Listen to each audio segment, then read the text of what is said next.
Good morning, boys and girls. Welcome back. Peter and I are so excited to tell you this morning's story, and it covers at least 46 verses in the Bible. I kind of decided to cut it off at verse 46, so Peter and I decided we should get started right away with our story. Yes, Peter? Oh, I almost forgot to tell you. Since you boys and girls are back at church, which we're excited about, we had to move to Peter's house. So you can see the bamboo in the background. So our new location is Peter's house. So without much more ado, we are going to jump right into our story. And we start off in a bedroom. Let me grab my Bible here, though. Boys and girls, if you want to open up to John chapter 11, that's where we're going to start. And for those of you who are kind of the jokesters out there and you like to know what the shortest verse is in the Bible, like Mr. Phil likes to give you guys candy when you quote verses, and several of you want to tell him the shortest verse in the Bible, well, it comes up in this story.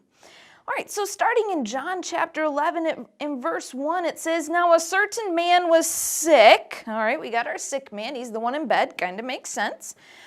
Named Lazarus of Bethany, the town of Mary and her sister Martha.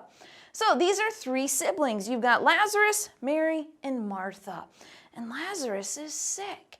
And the Bible goes on to tell us that the sisters were so worried about Lazarus that they sent message to Jesus. And they told Jesus, they said, "Jesus, Lazarus is sick." And they wanted Jesus to know because Jesus was their friend.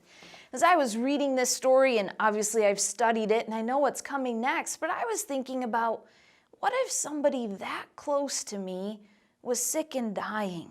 Okay, you guys know that Pastor Josh is my brother. If he were sick to the point that he were dying, how concerned and how worried I would be and how I would want to get care and help for him. Well, they knew to go to Jesus. Of course, Jesus is going to help, right, Peter? And Jesus is their friend, so surely he's going to come.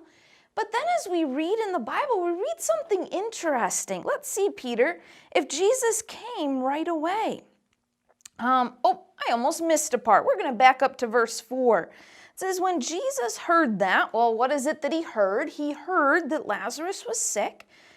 This is what Jesus says. It's written in red. "This sickness is not unto death, but for the glory of God, that the Son of God might be glorified thereby." Peter and I have told you before that Jesus was 100% God, 100% man. Jesus is the Son of God. And he says, you know what, Lazarus, he's not going to die. This is because Jesus is going to be glorified. And now it goes on in verse 5. It says, "Now Jesus loved Martha and her sister and Lazarus." Wow. What a relationship they had with Jesus. So, of course, again, we're thinking Lazarus is sick. Jesus is his friend. Jesus is going to go right away. But then we read verse 6, Peter, and it's kind of surprising. It says, "When he had heard, therefore, that he was sick, he abode 2 days still in the same place where he was." His friend is sick, and he's going to wait 2 more days to go visit? Wow, I can't imagine waiting 2 days to get help when someone's really sick. That kind of surprised me. Now, we know that Jesus is all-powerful. We know Jesus knows more than we know. We know Jesus has a reason. But when you're reading that story, it's kind of surprising to think that Jesus would wait 2 days before going to help his friend. But Jesus had a plan. Jesus had a plan. So, it goes down. We're going to skip a few verses here. He talks to his disciples a little bit. But after those 2 days in verse 11, it says, "These things said he, and after that he saith unto them." So Jesus is talking to his disciples.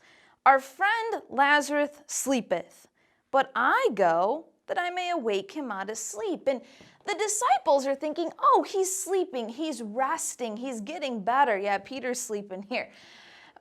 Usually when people are resting, they're getting the rest their body needs so they can get healthy. So the disciples are thinking, wow, this is great. If Lazarus is resting, he's doing better. Well, in those 2 days, you know what, Peter? Lazarus actually died. And they buried him and they put him in a tomb, and he got so sick that he died. But Jesus has just told the disciples that he's sleeping. And Jesus has told us that Lazarus is sick so that Christ, or Jesus, the Son of God, could be glorified. But he's dead. Jesus waited too long and his friend died. Is Jesus ever late, boys and girls?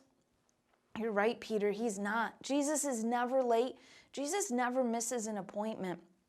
Jesus is always right on time.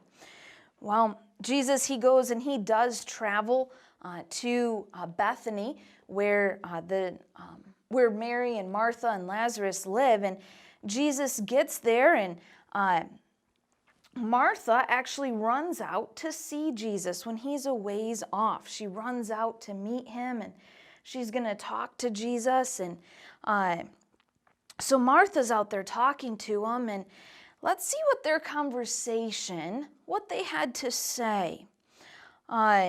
Which actually, we said Jesus waited 2 days, and then there was travel time. So by the time Jesus gets there, Lazarus has been in the grave 4 days. Okay? Can you imagine, if you've ever smelled roadkill on the side of a road, what a body would smell like after being in the grave for 4 days? Okay, so we're going to get to that in a little bit. It's kind of a funny word that's stuck in the Bible that can be kind of fun to say. But Lazarus had been in the grave 4 days at this point. So let's look in verse 17, chapter 11, verse 17. It says, "Then when Jesus came, he found that he had lain in the grave 4 days already." Lazarus has been in the grave 4 days. Verse 18, "Now Bethany was nigh unto Jerusalem, about 15 furlongs off." Verse 19, "And many of the Jews came to Martha and Mary to comfort them concerning their brother." They were so sad that their friends came to visit and comfort them. Verse 20, "Then Martha, as soon as she had heard that Jesus was coming, went and met him. But Mary sat still in the house. Then said Martha unto Jesus, Lord, if thou hadst been here, my brother hadn't died." Kind of like, Jesus, where were you? You could have healed him. Verse 22, this is still Martha talking. She says, "But I know that even now, whatsoever thou wilt ask of God, God will give it thee." She had a confidence that even though Jesus wasn't there when Lazarus was sick, that Jesus could still help. Well, let's go on. Verse 23, now Jesus is going to talk. "Jesus saith unto her, Thy brother shall rise again." And they go on with this conversation, and she's like, you know what, I know. We know what's going to happen in the future. We know that he'll raise from the dead in the future, but she's not thinking it's going to happen today. But she has this confidence that Jesus can raise Lazarus from the dead. And we haven't introduced yet, but we're going to right now. Jesus says to Martha that he is the resurrection and the life. Jesus came to earth so that we could be saved, so that we could have life, life everlasting. He's our resurrection. And Jesus says that right here in verse number 25. Jesus saith unto her, "I am the resurrection and the life. He that believeth in me, though he were dead, yet shall he live." Well, Jesus shares this important truth. Boys and girls, have you ever asked Jesus to save you? Have you ever asked him for eternal life and admitted that you were a sinner?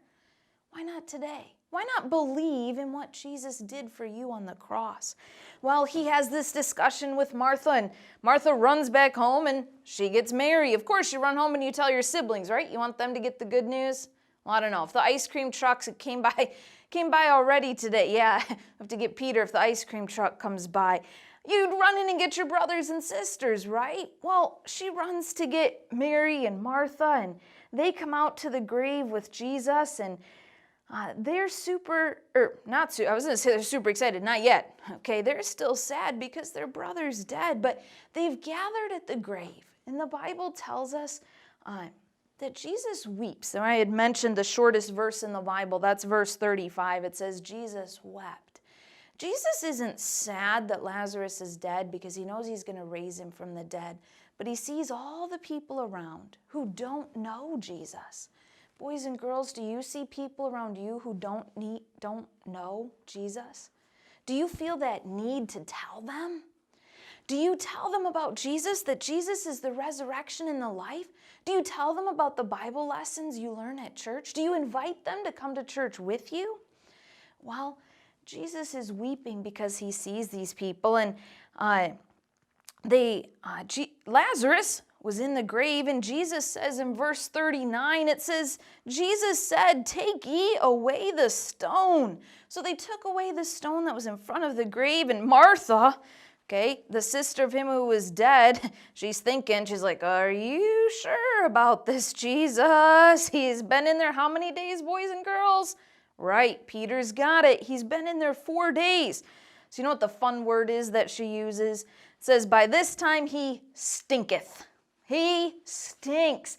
If Lazarus has been in the grave 4 days in a hot climate, he's gonna smell. So she's concerned about that.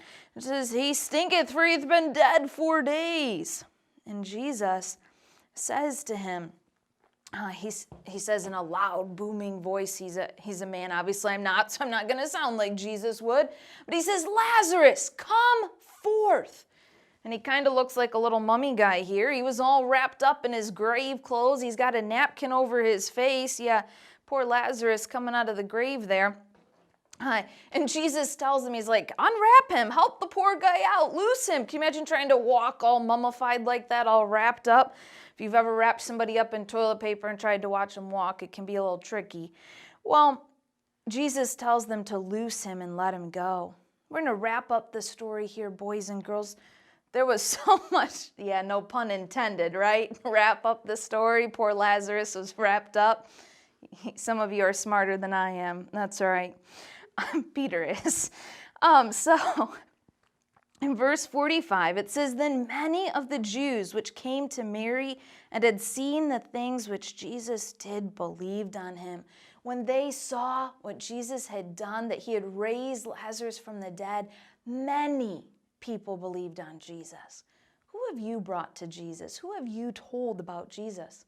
Do you believe in Jesus? But you know what? Some of these people went to the Pharisees and told the things that Jesus had done. And we've studied before that those Pharisees don't really like Jesus, do they, Peter? And that's going to lead to some different things. But Jesus is the resurrection and the life.